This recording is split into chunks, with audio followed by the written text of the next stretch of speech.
Thank you, Madam Chairwoman Davis, for holding this hearing today, and thank you each as a member of today's panel for being here today.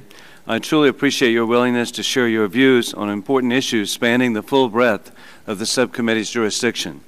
This testimony will surely help to shape our legislative and funding priorities as we strive to improve the military personnel, health care, and morale, welfare, and recreation systems of the Department of Defense.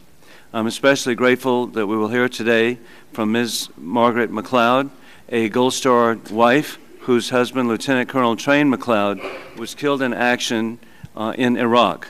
Train was an active duty Marine and served in our office as the Defense Legislative Fellow in 2003. Train has been such a patriot. He was devoted to his country. He loved his wife and 3 children.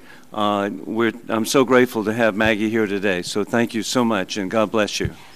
I would also like to thank Chairwoman Davis for agreeing to my request that the panel include witnesses to address National Guard and Reserve issues.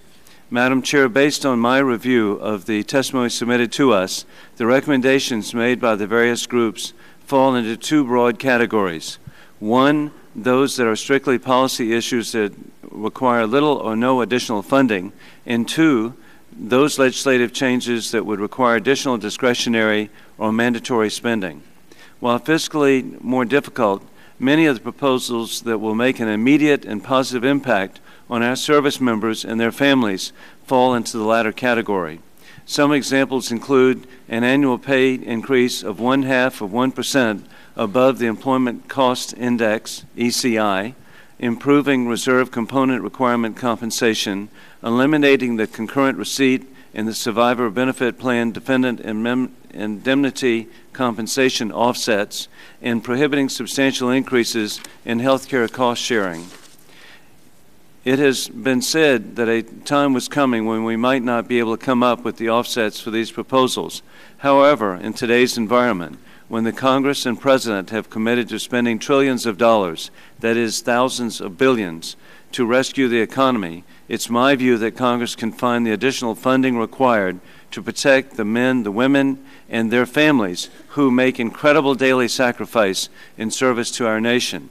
I would urge that the subcommittee provide recommendations for additional mandatory spending authority to Chairman Skelton and Ranking Member McHugh for inclusion in the HASC Views and Estimates letter. Madam Chair, I would welcome the opportunity to work with you in that effort. Again, I want to thank you for holding this hearing, and I look forward to the testimony of our witnesses.